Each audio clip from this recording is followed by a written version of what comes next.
En este video vamos a apreciar la mayor fábrica de briqueta en Sudamérica. Sí, estamos hablando 40 años produciendo briqueta en ese continente, así que vamos.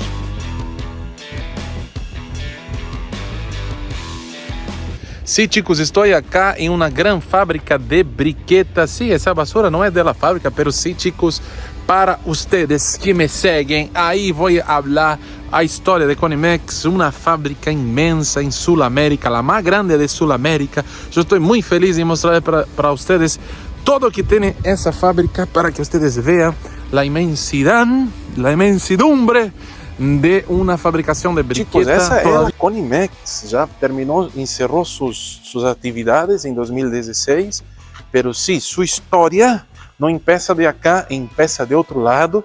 Ahí les muestro de dónde empezó la Conimex y por qué empezó. Dale, vamos. Y sí, chicos, aquí son los Altos Hornos de Zapla. Fíjense qué importante era esa fábrica. Acá es la primera siderúrgica de Argentina. Eso estamos hablando de 40, 50 años atrás. Y acá es lo que producía los fierros de Argentina. Sacaban de ese cerro, de esa montaña, Zapla se llama, sacaba el minerio y acá se fundía. Entonces esa fábrica acá, ellos tenían una alta demanda de carbón para calentar esos hornos. Eran hornos a gas y también a carbón. Y sobraba mucha carbonilla de ahí. Y al sobrar carbonilla ellos llevaban a la planta. Pocos kilómetros, chicos, son como 14 cuadras, ya llega a la otra planta. Entonces fíjense, de acá sacaba mucha carbonilla y se lo llevaba a Conimex, de Conimex hacía la briqueta. Y cuando acá se encerró sus actividades, la Conimex también encerró sus actividades. Y bueno, chicos, aquí nos abrieron las puertas de Conimex. Esa fábrica era de suma importancia dentro de territorio argentino, norte argentino. Ya les explico más sobre la historia de eso, pero ahí vamos a hacer el recorrido de la carbonilla, todo el procesamiento y hasta se torna briqueta, y de la briqueta al camión, del camión se iba para otros países. Yo, como dije, acá se producía, en esa fábrica, ahí les muestro, acá se producía una cantidad de 600.000 bolsas por mes. Estamos hablando de una cantidad impresionante de 2.100.000 kilos de briqueta todos los meses, 86 funcionarios, y por 40 años esa fábrica funcionó. Después de King Ford Weber, esa era la mayor briquetadora conocida en ese tiempo. Y también, chicos, otro detalle importante: imagínate que la briqueta ya es algo novedoso para nosotros en el día de hoy, y ellos ya estaban muy adelantados, 40 años, y ellos ya fabricaban mucha briqueta a 17 países. Ahí vamos a hacer un recorrido completo de todo el transcurso de la carbonilla para que ustedes vean. Dale. Ahí vamos a hacer un recorrido más o menos como es el tema. Aquí era la balanza, la báscula, entraba el camión para pesar. Acá era un control que tenía, acá tenía la entrada, la portería. Acá venía el camión, pesaba lo que era la carbonilla. Ahí tiene su salita con su balanza. Todavía es una fábrica abandonada, pero tiene mucha historia, chicos. Mucha historia. Ahí los chicos controlaban. La carbonilla seguía. Acá es uno de los galpones, son 4 galpones grandes. Vamos a hacer un recorrido. Está abandonado, infelizmente está abandonado la fábrica, pero que sí, hay muchas cosas que podemos ver. No tiene luz, yo traje mi luz grande, una luz a pila, para que tengamos un poquito más de iluminación. Acá me decía los chicos que el sereno, el que cuida de la fábrica, me dijo que acá era una especie de laboratorio. Aquí los chicos probaban la briqueta y era también la sala del gerente. Aquí probaban briqueta, o sea, una producción formaba lo que es esa cuestión de fórmula, briqueta más firme, briqueta con más almidón, menos almidón, ellos controlaban. Ya vamos a entrar aquí enseguida para que veáis. Y así el recorrido es, todo el material se iba para la primera planta, que está al fondo. Felizmente está bastante abandonado la fábrica, ella ya no tiene sus actividades, ya algunos años, en 2016, 17, terminó sus actividades y quedó por ahí. Ya quedaron abandonadas y nosotros ahora tenemos una exclusividad de la fábrica para que ustedes tomen. Aquí era la mezcladora, ya les muestro cómo es. Acá era una pequeña salita de mantenimiento. Aquí se hacía el mantenimiento de las máquinas, era un mantenimiento constante. Imagínate que era una fábrica que no paraba. Acá ya no se puede pasar, pero acá era donde reservaba la carbonilla. En otro momento voy a ver si puedo por detrás hacer el recorrido para que ustedes vean. Mira, acá es la cuestión, chicos.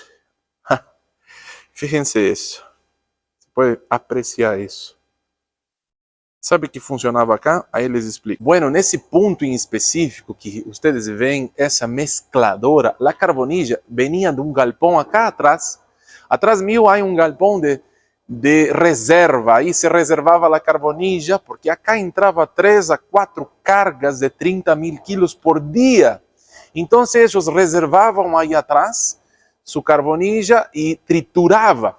Y después de la tritura, venía con una cinta que está aquí, esa cinta, y lo llenaba la mezcladora, grandemente esa mezcladora, para que pueda hacer el proceso de mezcla. Mira qué grandioso es la fábrica. Ahí estamos subiendo en el corazón de la fábrica, bastante deteriorada, bastante vieja, tirada, pero sí, venga usted conmigo, vamos. El material venía de allá y acá era la mezcla. Fíjense el tamaño de la bestia. Una semejante mezcladora. Ahí no sé si se deja ver, pero muy interesante. El proceso de la fábrica, ¿ves? Acá era la mezcladora, bastante deteriorada. Y venía la carbonilla, hacía todo el procesamiento de lo que es la mezcla. Y un detalle, ¿no? Un detalle interesante. Acá, aquí dejo la lámpara por aquí. Acá, de esa salita que está aquí, era donde se calentaba el agua. El agua venía por un cañito, que son esos dos. Y eso se dejaba la humedad de vapor de la agua con la mezcla. Y aquí, en ese punto, Juan, que era el encargado del sector, hacía la mezcla con harina de almidón, con almidón de maíz, para que desde aquí pueda liberar a una prensa que está en la punta, y de la prensa entraba en el horno y el horno empezaba el procesamiento de secado. Ahí les muestro. De aquí, Juan controlaba la cantidad de harina, la cantidad de carbonilla, la cantidad de humedad y el calor necesario que la briqueta necesitaba, y desde acá liberaba la briqueta para la prensa. Todo ese material que estaba aquí más o menos carga como unos 2 a 3.000 kilos de carbonilla. Todo el material se iba a la prensa y desde la prensa se iba al secado de allá. Tenga la prensa ahí, a la mezcladora, entraba, mírense, fíjense, entraba en ese semejante horno. Era una cinta transportadora que entraba acá, en esa portita. A ver, me fijo. Por esa portita entraba el material y se lo llenaba todo el horno. Estamos hablando de casi 50 metros de horno. Impresionante. A ver, vamos a hacer una vuelta. Acá se calentaba agua, porque las mezclas tienen que ser agua caliente, chicos. Eso que yo hablo. Acá está el horno. Fíjense el tamaño del horno. Ahí vamos a explicar más o menos qué pasa con el horno. Bueno, del horno pasaba algo interesante. La primera puerta subía a 40 grados, la segunda subía a 90 grados y las demás subía hasta 120 grados.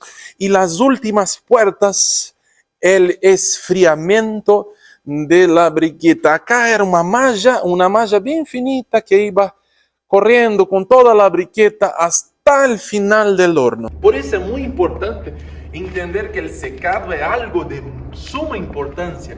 El secado acá era en una malla que iba corriendo y un colchón así de grueso de briqueta iba haciendo todo el trabajo. Arriba eran ventiladores que succionaban todo el vapor de ahí dentro, y abajo y arriba también tenía fuego a gas. Un horno de ese llegaba hasta 140 grados. Su entrada ya era de 40 a 60 grados y terminaba hasta la mitad a 160 grados, y al final empezaba el enfriamiento de la briqueta.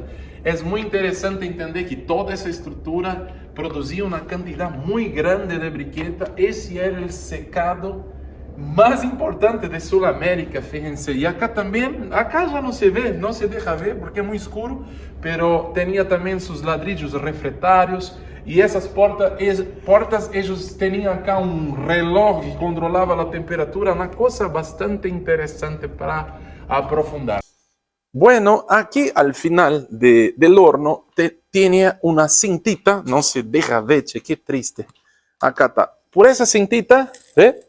Por esa cintita empezaba la subida a un silo. Acá está el silo. ¿Ve ese silo, chicos? Qué grandiosidad, ¿no? El silo entraba 50 toneladas de briqueta desde ahí. Bueno, de ese silo la briqueta descansaba. Después que ya pasaba el procesamiento ese de mezcla, prensa, secado, descansaba en ese silo, grandioso silo, y de acá al otro día, una vez que ya esté seco la briqueta, empezaba el fraccionar y posteriormente subir a los camiones para que los camiones lo reciban la briqueta ya lista. Bueno, ahí está el silo, ¿viste? Imagínate, chicos, que acá producía una gran cantidad de briqueta. Ese sector me estaba explicando que era la briqueta que subía y iba quebrando con la movida, o todavía no tenía firmeza la briqueta todavía, entonces descartaba para acá y la máquina entraba aquí y volvía a la mezcla y volvía el procesamiento. Fíjense también, ahora vamos a la sala de... mira, qué silo, che.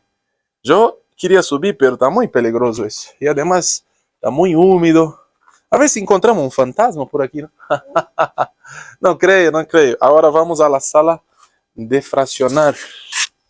Chicos, de primera mano estamos haciendo un tremendo recorrido en una fábrica muy importante de norte argentino. ¿Ustedes sabían que Argentina producía briqueta? Ahí va. Esta salita es una salita que más me gusta. El silo se llenaba allá arriba, subía a esa fraccionadora, y esa fraccionadora aquí tenía como 3 boquillas que se enganchaba en una y empezaba a fraccionar constantemente. Imagínate que esa sala fraccionaba 600.000 bolsas por mes. Es verdaderamente una locura. Mira la cocedora. Esa es una cocedora de alta gama en su época, ¿viste? Ahí ya también ya tenía sus sensores, cosía, cortaba el hilo y ya mandaba para otra sala. Fíjense la grandiosidad de esa máquina. Y allá entraba por el silo, se lo llenaba las bolsas de 3, de 5, de 8 kilos, pasaba por ese caminocito, cosía y el hilo ya cortaba. Impresionante, chicos, la grandiosidad. De esa maquinita ellos hacían su fardo y se lo mandaba para el stock. Fíjense, chicos, la grandiosidad. Esa era la sala para fraccionar las bolsas. Bueno, esa era una de las salas que ellos tenían, o galpones, que acá ellos, ¿qué hacían? Tenían un stock limpio, un stock ya fraccionado, ¿eh? Un stock que ya estaba briqueta lista para cargar el camión, y acá guardaba uno de sus salones, uno de sus galpones, guardaba la briqueta. Y acá vamos a ver lo que hay. Aquí sería una especie de pasaje para otro sector.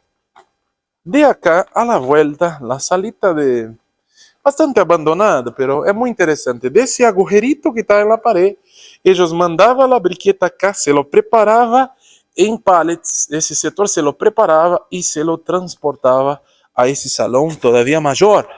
Fíjense el tamaño del salón que les muestro. Con ese salón gigante, ellos tenían su stock. Fíjense el tamaño de eso, qué impresionante. Acá tenían la capacidad de tranquilamente el camión entrar, doblar, cargar y se va. Impresionante la cantidad y la grandiosidad de ese lugar. Bueno, y de ese galpón y aquel galpón se encerraba la producción y de acá salían los camiones para allá, para la calle. Y de allá también salían los camiones.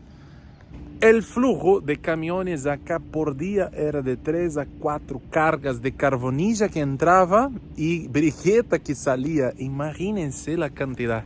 De 3 a 4 cargas por día. Hoy en Argentina una carga de camión es 28.500. Entonces son casi 30.000 kilos. 3, 6, 9, 90.000 kilos de carbonilla entrando, 90.000 kilos de carbonilla saliendo todos los días. Bueno chicos, esa es más o menos la historia de la Conimex. Acá, muy cerquita, a pocos kilómetros, se inició la gran siderúrgica, los Altos Hornos de Zapla, en la provincia de Jujuy. Y acá ellos tenían hornos gigantes y necesitaban una gran cantidad de carbón. Y esa cantidad de carbón sobraba carbonilla. El fino se lo transportaba a esa planta y de esa planta hacía todo el procesamiento que les mostré.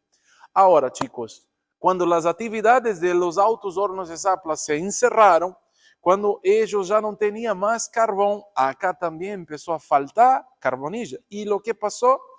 Ya las actividades de producción empezó a bajar y ellos empezaron a comprar carbonilla de otras zonas lejos de aquí y ya no era conveniente tener una planta con esa estructura, con esa cantidad de gente fabricando briqueta porque los costos se tornaban muy grandes. Por eso yo dejo un chip muy interesante que cuando la carbonilla está lejos de la planta ya no es un negocio.